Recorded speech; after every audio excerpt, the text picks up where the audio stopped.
Yo, welcome to another episode of the New Balance Podcast. I'm your potential conditioner, H2O. Listen, it's so good to be with you again, and I'm excited about all the buzz that's surrounding this podcast. I appreciate the love, and obviously, this new series we started, It's Time to Make Some Noise, has been hitting home. So we're going to pick up and we're going to jump right in today. It's Time to Make Some Noise, Part 3. Listen, all of us have dealt with noise in our lives in one way or another. Noise is a natural part of life. So don't think it's strange when you find yourself in the middle of noise. Noise is simply an acronym for negotiate your position in life, offset your compass in life, isolate your identity, right? Sacrifice your ethics, your morals, and your integrity, right?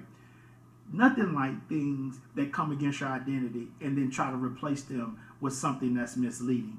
Remember, E, change your election or your mindset. You have to keep your mindset intact when noise comes against you. The only way to successfully overcome noise is to make your own noise in response to the noise that's coming against you. Man, what does that look like?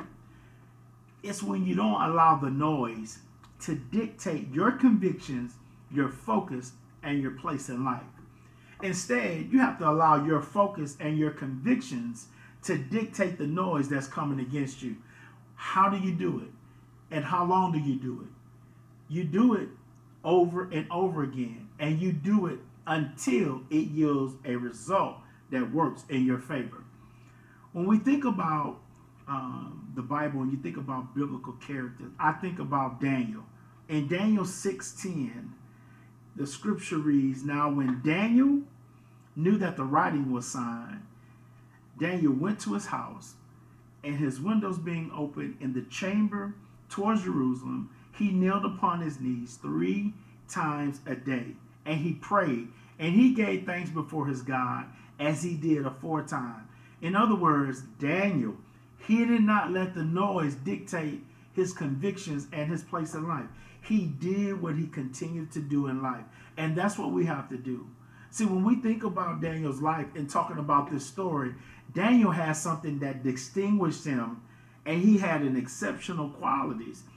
When you have convictions, that's what it does. It distinguishes you. It gives you qualities that others aren't operating in. So you have to understand this. The king had already planned to set him over the whole kingdom. Just because you're doing what's right, it doesn't stop the haters from showing up. Daniel was flawless in this area. They couldn't find anything on him or against him, so they picked on his relationship with God. Listen to me. Many of you, you're doing the right things. You're waking up. You're putting in the work. You're having the right relationships. The noise that's coming against you is all a part of the season and the test that you need to go through to get to the next level. See, when the noise picks on your relationship with God, that's where the noise makes up. So don't take offense. Just buckle down and follow your convictions. See, before Daniel knew it, he was in the den of lions, just like many of you. He's like, man, it's 2021. I'm already finding myself in a den of lions, right? Listen, it's a great place to be. And I want you to hold on because there's hope. Why? God delivers Daniel and then he promotes him. And just like God delivered Daniel, he's going to deliver you and then he's going to promote you.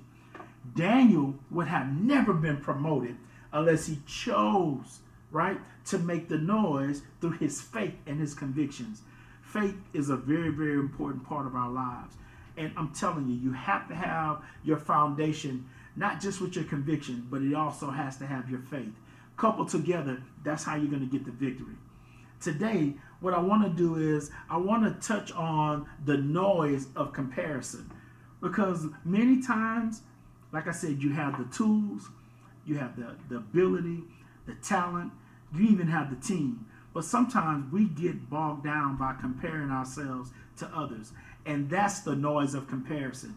See, some of us have experienced this noise, right? The noise of comparison can do a lot of things. One of the things, the noise, it leads to lost time. Why? Because you were doing something you were never designed to do. The noise of comparison, it leads to wasted production. because you did the work and that work wasn't fruitful. It wasn't for you to do that. So you waste time and you waste productivity. That noise, it leads to blaming others from a place of frustration. Listen to me.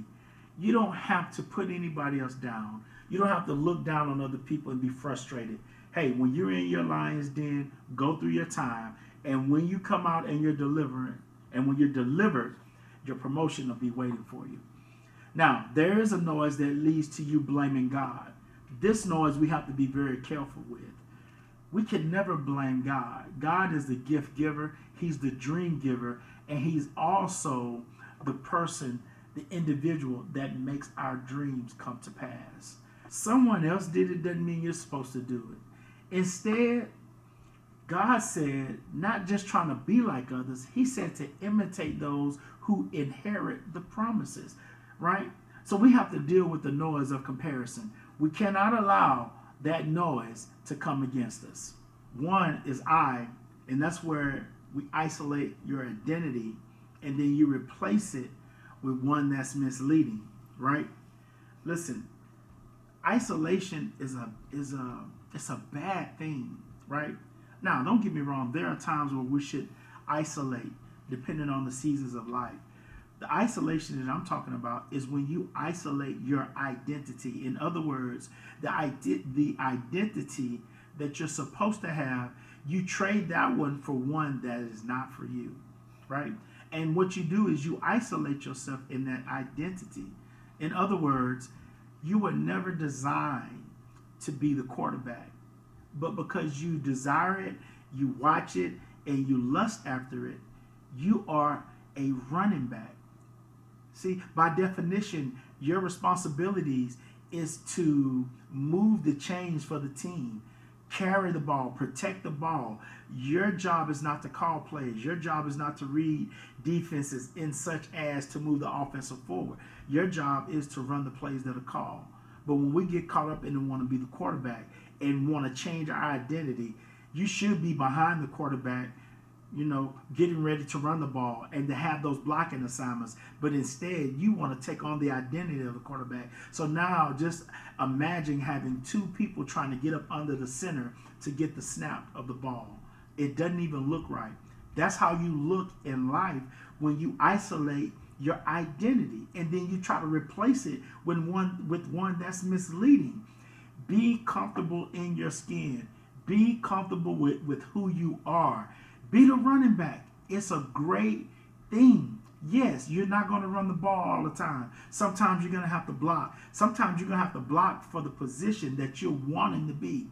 Be cool and be comfortable and be confident in your area, right? So understand this. Isolation is a dangerous thing when we're talking about you being the coach, you being the leader, and being responsible for others, right? So let's move from the I. Let's jump into the S, right? Where we talk about sacrificing your ethics, morals, and integrity. When we look in this story, one thing I appreciate about Daniel is Daniel would not allow them to trade his ethics, his morals, and his integrity, right? And you have to be the same way when people come against you to shoot you down, to make you get out of character, right? And you're going to be put in some tough situations. Trust me, when you have a company, when you run a business, when you're the head coach, there's a responsibility level that those under you don't have to answer to. So it's incumbent upon us, and it's very, very important for us to stay in our lanes and be cool with who we are. Daniel was cool, calm, and collective. You understand? He didn't change when situations changed. It said that he did the same as he always did, with his windows being open towards Jerusalem. He prayed 3 times a day. Whatever your routine is, do not change it. You understand?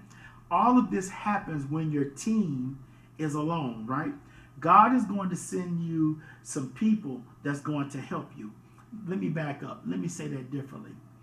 One of the self-examinations and the self-destructions that hurt us as leaders, when we talk about isolating and sacrificing, we do this when we don't allow the team concept to come into play.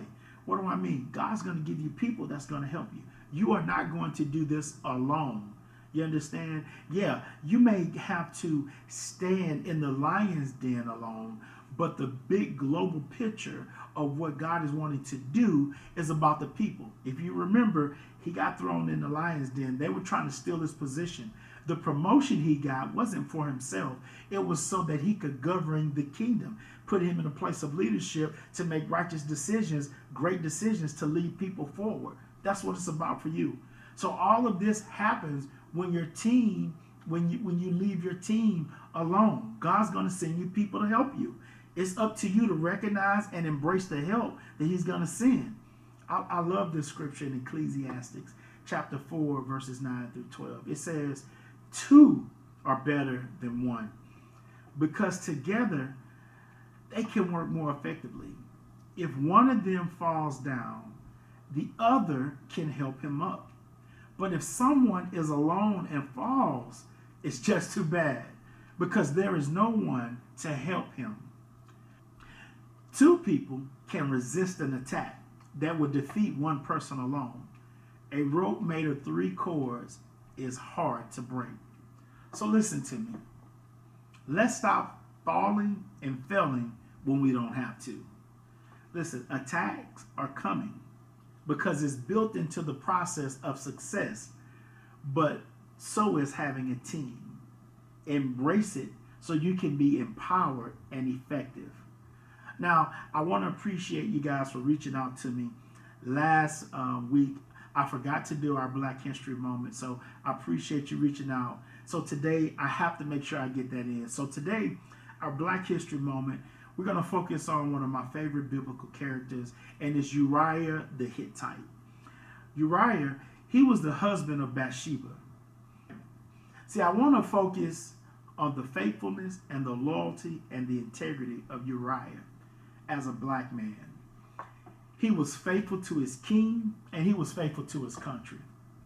Now, he was killed by his king in a cover-up effort and a plot to cover King David and Bathsheba's adultery. Couple things I want you to walk away with is that no matter who tries to pull you from your convictions, never bend or never give in. You might say, well, he ended up losing his life because of that. Well, I'll say to you, no, that's not the reason. He lost his life and his life was taken due to the corruption of the heart of his king and not because of he lived by his convictions. At last, we can walk away looking and listening to this story, but you have to admit, today we're discussing the impact of Uriah's integrity and his loyalty in an hour when it's hard to find and follow men with these characteristics. My prayer is that we will raise up more Uriahs to be leaders. It's going to be those potential conditioners who's going to arise out of the noise, and they're going to take the rocks that was thrown at them, leave those rocks for patterns for others to follow. So don't think it's strange when you find yourself in the lion's den. Well, I appreciate you logging in today. I hope today has encouraged you, and I hope today was a head-lifting experience. If this has been a blessing to you, of course, we're going to ask you to like it, to share it. You know, if you hadn't subscribed to the channel, subscribe. We're doing some great things here, and we can't do those great things without you. So we're looking forward to closing this out next week, and I just appreciate all of your support. And remember, as we always say here, it's strength for today, sustenance for tomorrow. And it doesn't matter who you are in life. We all are in need of a new balance. It's your boy, H2O, your potential conditioner. We'll see you next time. Thanks. Peace.